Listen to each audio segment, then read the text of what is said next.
Anything else about human beings? There's susceptible. You're able to fall into the temptation. Okay, we're going to get to that tomorrow. So before we jump into that, no, that's fine, because that is, unfortunately, we always have that back in our mind, right? And it's always in the back of our mind is, we fail to live up to what God intended.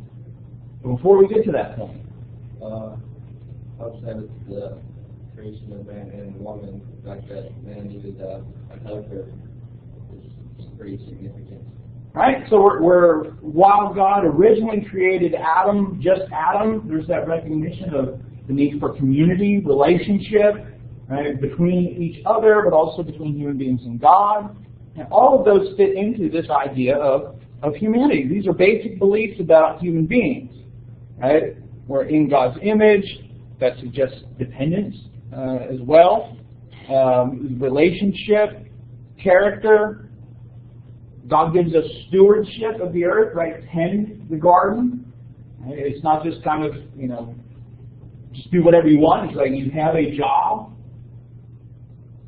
So, if you really accept that human beings are made in God's image, right, and reflect these kind of things, how does that change the way you think or act to other people versus if you hold another belief that either holds human beings as a product of evolution or looks upon human beings negatively, like it was like there were originally there was a good God and an evil God, and the evil God is responsible for creating human beings to destroy God's creation. So let's say I don't think there's not too many narratives I could think of that would fit into that, but let's just say that's a possibility, right? That some group has a narrative that says, right, that God created this wonderful world and that was all, and then this evil God created human beings to destroy that. How do you look on human beings differently if you hold this? Or how should you look on human beings differently? We have a responsibility that we're not living up to. Okay, responsibility, right? And one that we're maybe not living up to, that we need to do better about. Is there a relationship with the evil God? I mean, yeah, it wouldn't necessarily have these qualities. No, but I'm just saying looking at the biblical narrative, how does that shape how we think, right? When we look at human beings, right, how do we look at them differently than if we have some sort of narrative that says human beings were created for evil purposes? We'll see every person matters. Every person has the life in them, and that they matter to God, and that they're special in their own way. A lot of times we don't really think about people like that. We just kind of pass by, but each person matters. Each person has a place. They're going somewhere after life, and it's our responsibility to look on them as a person created in His image. Yeah, instead of looking at someone and seeing the first thing being an evil person, right? or looking at a person and thinking only evil thoughts, we don't all the time, right? And that goes back to that we're not living up to what we're supposed to be. We should see a reflection of God in the people that we encounter. Why? Because this is supposedly the narrative we hold up to. Right? This is supposedly what we believe. This is supposedly what is our foundational narrative of existence. Is that people are made in the image of God. And all that entails.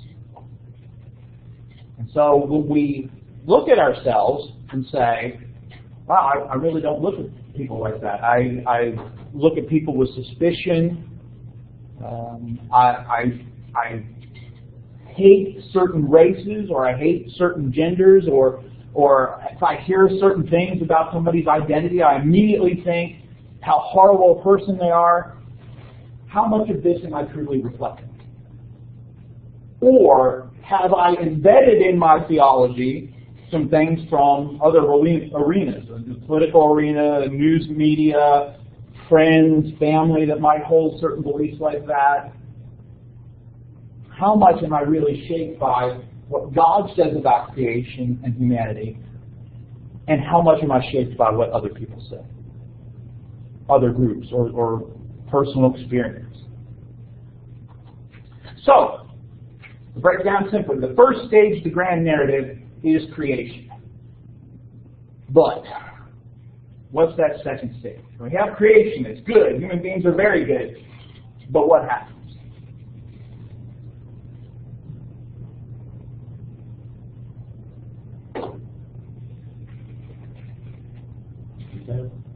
All right? So we don't live up to that idea. Oh, community, forgot ahead on that on the list. All right, so the second stage is that of the fall.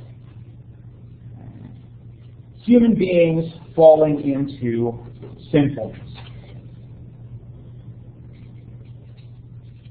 So, what does it mean? What does Adam and Eve eating of the fruit in the garden, what does that tell us about human existence, tell us about ourselves, tell us about the universe?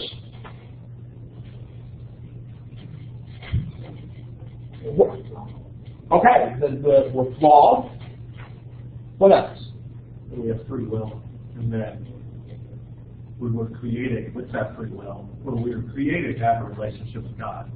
Without free will, there's no point here. Okay, so we're bringing that concept of free will again. What else?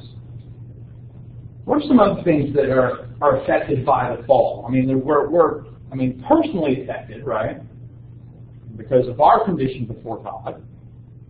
But what else is affected by the sin entering in through human choice? All right, there's death. For what? All right. Okay, so death, covers a variety of things, but who or what dies? Okay, yes, looking a little bit more simplistic than that. What was that? Okay, yeah, well, Jesus is going to have... We die. We die. We have to die. We can't live it. Yeah, we die. What else dies? Because of sin existing in the world. With the relationship and all those kinds of things, yes. But there's something else that's affected by this. Right? Death enters for creation as well. Right? Now maybe maybe death would have been a part of the natural process of things for animals and plants. Human beings were going to be eating the fruit and that kind of stuff. But death is a part of everything in creation now. It affects us as individuals, but it's also, the consequences of what these two people did extend to billions and billions of people, because as of today, the most recent numbers, the death rate is still 100%. Everybody's going to die, unless the Lord returns. And so their decision has impacted everything. So we see that with the fall, we have the existence of sin. Right? Sin, we could talk about a variety of things. There's this idea of rebellion against God, breaks the relationship, as several people pointed out. Right? Distorts creation.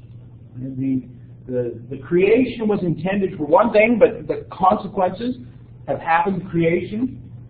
Right? Paul talks in Romans chapter 8 about creation being given over to futility or vanity. Right? That it is not, that it too is disordered because of sin. It disrupts the character of human beings. All of these things are consequences of sin.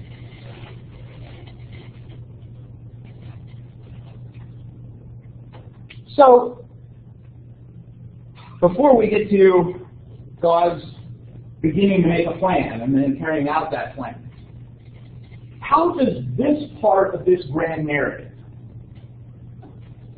how does this affect the way we as Christians look at each other, look at the world around us? What are some things we pull out of these kind of things? Or what are some lessons we can draw from this component of our great shared story?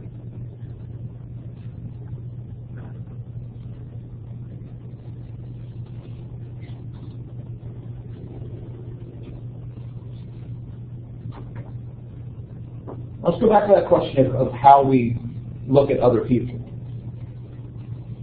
We should look at them as in God's image, but what does this component of the narrative, what does that add to how we look at other people?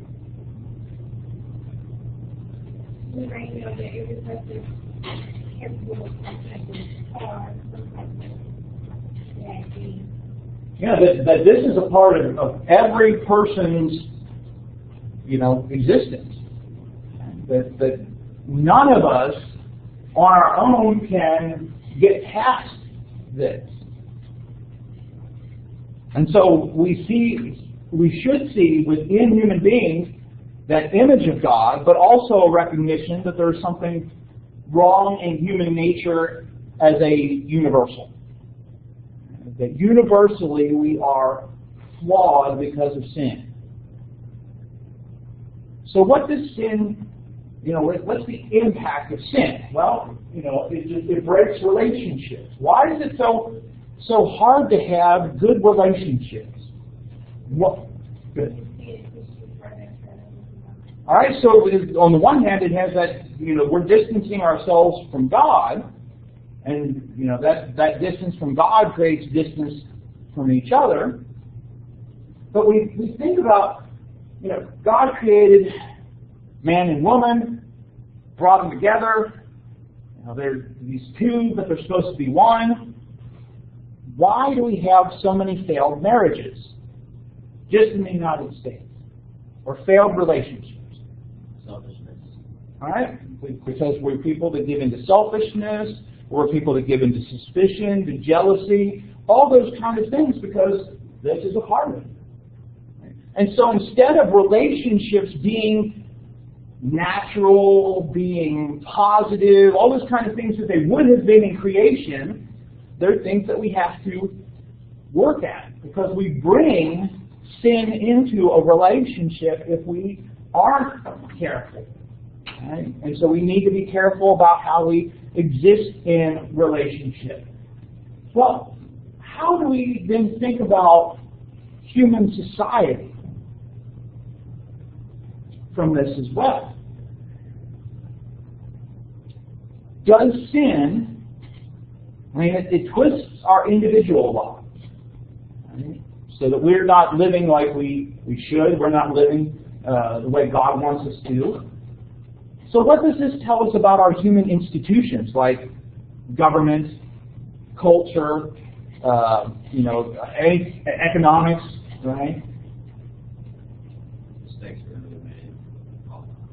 All right, that no system that human beings try to put together is going to be perfect, because you're trying to bring perfection out of gathering an imperfect group of people.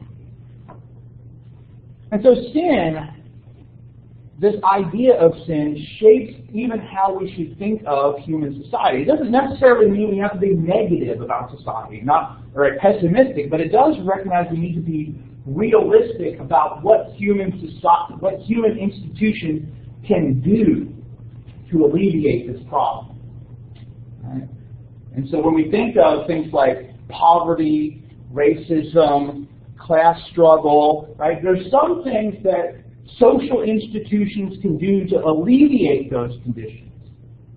Right? They can help shape society, encourage us to live better, but there's only so much it can do, because ultimately some of those things reside in the human heart. And you can't get it out of the human heart through social institutions. Right? That's why our message of the gospel is supposed to be good news, is that God has provided us a way to overcome this. We'll pick up with that overcoming the promise of redemption, and then we'll move into, on Wednesday, talking about your own personal perspectives on ministry. So what is it that I bring to the table when it comes to ministry? How do I look at what ministry is all about? So Lord willing, we'll pick that up on Wednesday.